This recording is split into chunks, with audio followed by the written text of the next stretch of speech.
ये third agent आपका है बाय एनिमल, ठीक है। Man, animal and birds eat the fruit and spread the seeds far and wide. जानवर है, इंसान है या पक्षी चिड़िया है, ये फ्रूट खाते हैं और इनका जो बीज होता है ये इधर उधर यहाँ वहाँ डाल देते हैं, जिससे भी डिस्पर्स हो जाते हैं। The seeds of some vegetable and fruit are very small.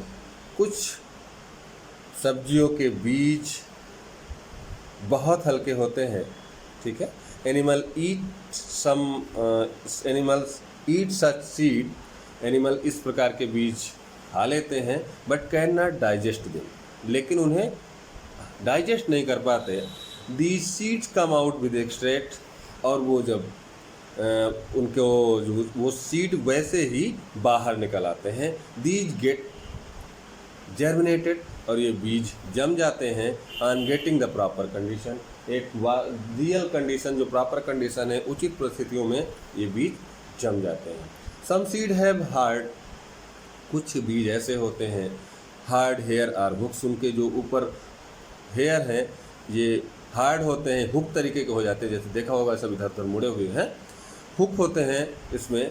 These stick to the hair, ये किस जो जानवर हैं इनके या ठीक है पक्षी हैं इनके हेयर पर चिपक जाते हैं। एंड विंग्स यानी कि परों पर चिपक जाते हैं। आप एनिमल आर बर्ड्स, जानवरों के या पक्षियों के। एंड क्लॉथ ऑफ ह्यूमन, या इंसानों के कपड़ों पर चिपक जाते हैं। And are dispersed all over,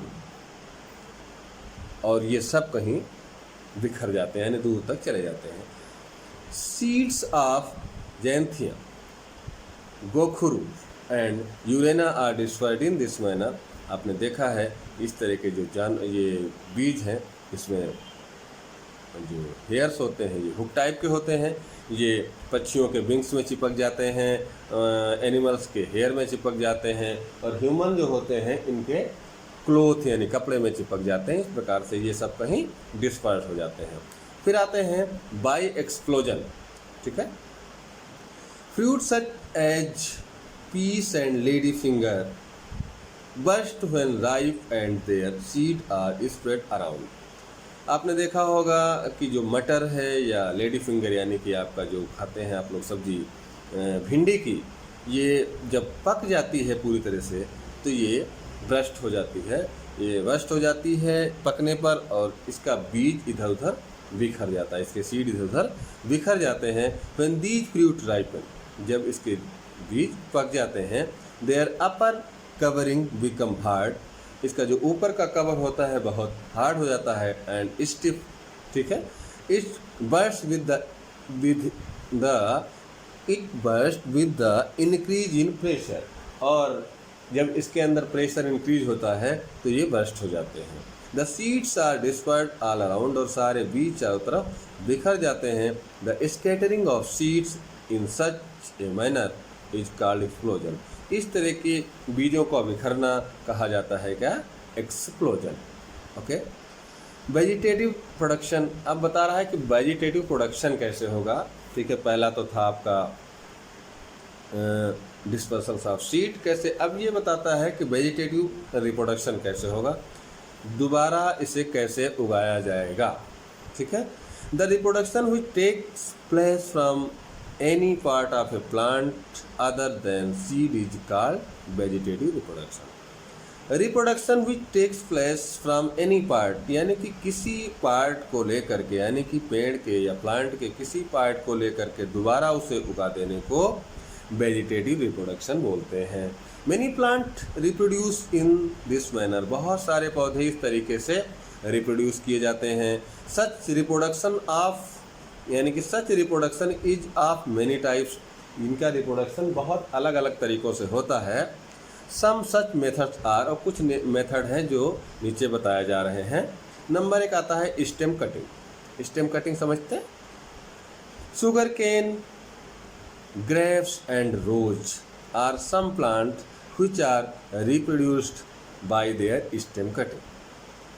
चाहे गन्ने का हो खेत, यानी गन्ना जो बोया जाता है उसे भी कट करके बोया जाता है, अगर आप लोगों को जानकारी होगी। ग्रेप्स जो आप लोग खाते हैं, इसके पेड़ के ब्रांच को भी कट करके रिप्रोड्यूस किया जाता है। रोज़ आप जानते होंगे, जैसे गुलाब का पेड़ है, उसकी ब्रांच को कट करके लगा दिया जाता है दूसरी जगह पर, जो कि फिर से प्रोड्यूस हो जाता है। द स्टेम कटिंग है small birds on them. Small birds का मतलब होता है जो यहाँ पे पत्तियाँ निकलती हैं, वो पॉइंट देखा होगा, उसमें पत्तियाँ निकलती हैं, उसके एक पॉइंट होता है, उसे बर्ड्स भी बोलते हैं। वहाँ से नया पौधा जर्मिनेट होता है। The cutting is sown in watered soil in such a way that the bud part stay above the ground. Cutting part को मिट्टी में पानी डाल करके रख दिया जाता है, लगा दिया जाता है, और इस प्रकार लगा दिया जाता है the birds part stay away the ground, जिससे बर्ड्स पार्ट जो है, ये पॉइंट जो है, ये मिट्टी से बाहर रहे। आफ्टर सम टाइम, कुछ समय बाद, न्यू ब्रांच कम आउट, इस प्रकार से दूसरी कुछ दिनों के बाद नई ब्रांच बाहर आ जाती है आप बीज बर्ड्स इन बर्ड्स से, and turn into new plant, और ये नए पौधे में बदल जाता है। ठीक है, इसके बाद आपको बताया गया है by stems.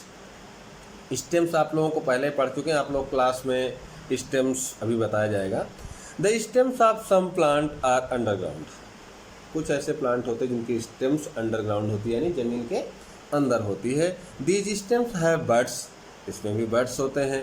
Are eyes on them, या उसे आँखें भी कही जाती हैं जनरल भाषा में, ठीक है, उनमें होते हैं। When these stem are sown under the soil, और ये स्टेम जो है मिट्टी के नीचे रहती हैं। New plant come out of the eyes, और उन आँखों से, जिन्हें आँखें कहा जाता है, उनसे, ये देख रहे होंगे छोटे छोटे पॉइंट है, ये आँखें ही कही जाती हैं।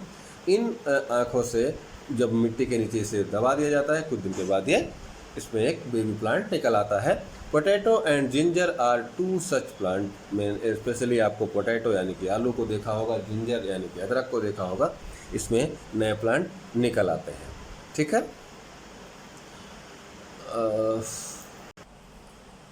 Strange but true.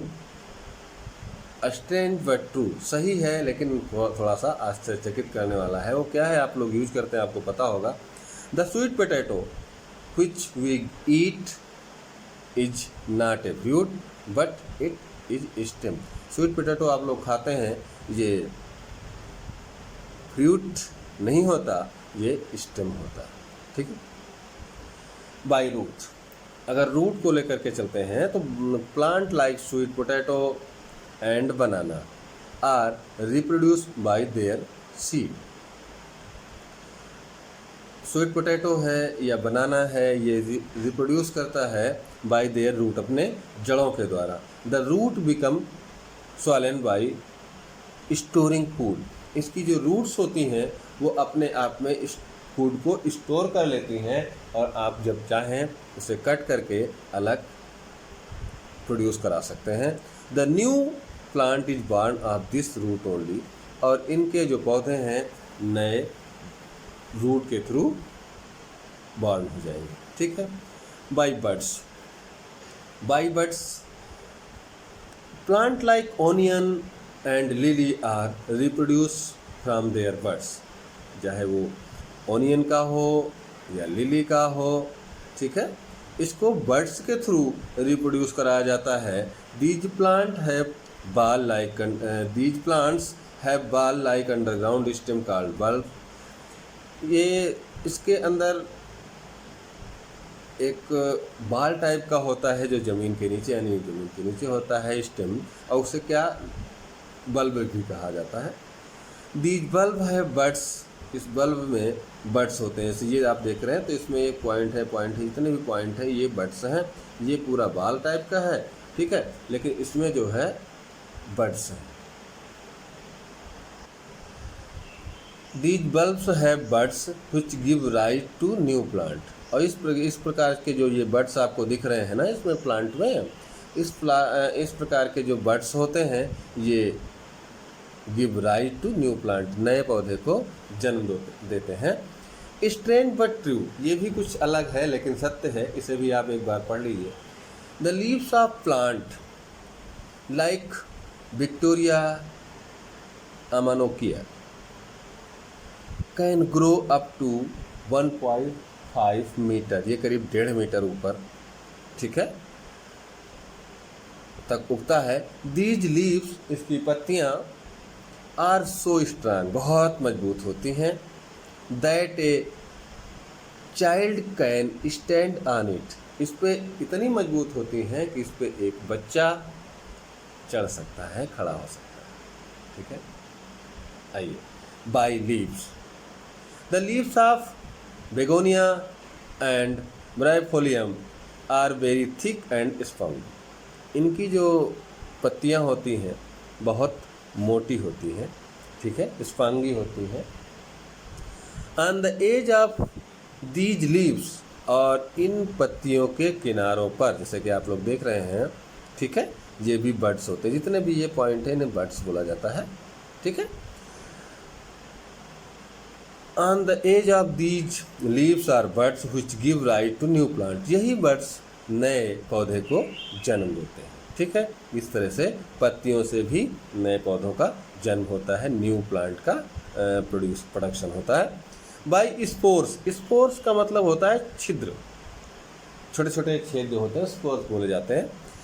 Plant like ferns, moss and mushroom do not have flowers, ये पौधे हैं, चाहे वो फर्न्स हो, चाहे वो मॉस हो, चाहे वो मशरूम हो, इसमें फ्लावर यानी कि फूल नहीं होता है। In these flower in these lower part of their leaves, ये जो पौधे होते हैं इनका जो लोअर पार्ट होता है, ठीक है, bag like sporangia and are located, नीचे देखा होगा इसमें ये दिख रहा है। दीज बैग्स राइपन अप, और जब ये बैग जो है, एक बैग, दो बैग, ऐसे करके ना ये बैग दिख रहा है, ये जब पक जाते हैं तो क्या होते हैं, बस्ट हो जाते हैं, यानी कि फट जाते हैं। एंड स्पोर्स स्प्रेड अराउंड, और इसके जो अलग अलग छेद होते हैं वो अलग अलग फैल जाते हैं। These give rise to new plant, और ये जो है नए पौधे को जन्म देते हैं, ठीक है। और फिर आपका है exercise, tick on the correct option, आपको tick on the correct option में देखना है। पहले भी मैंने आप लोगों को बताया है, अभी बता दे रहे हैं कि इन क्वेश्चंस में ए, बी एंड सी 3 ऑप्शन दिए जाते हैं। आप क्वेश्चन को बहुत अच्छे से पढ़ना है, फिर समझना है। सारे क्वेश्चन का आंसर आपके चैप्टर में दिया हुआ है, जो पढ़ाया जा चुका है। इन 3 ऑप्शन में से कोई एक ऑप्शन सही होता है, जिसे आपको पेंसिल से टिक आउट करना है, ठीक है। ऐसे करके सारे क्वेश्चन आपको सॉल्व करने हैं। और अगर कहीं कोई समस्या क्रिएट होती है कि जैसे आपको उस चैप्टर में क्वेश्चन नहीं समझ में आता है या कुछ ऑड लगता है, तो आप लोग वो फ़ोटो खींचें उस जगह का, उस पैराग्राफ का, उस पेज का, और हमारे व्हाट्सएप पर सेंड कर दें। उसका समाधान मैं करूँगा, ठीक है। ओके, मिलते हैं नए चैप्टर में। Okay, thank you.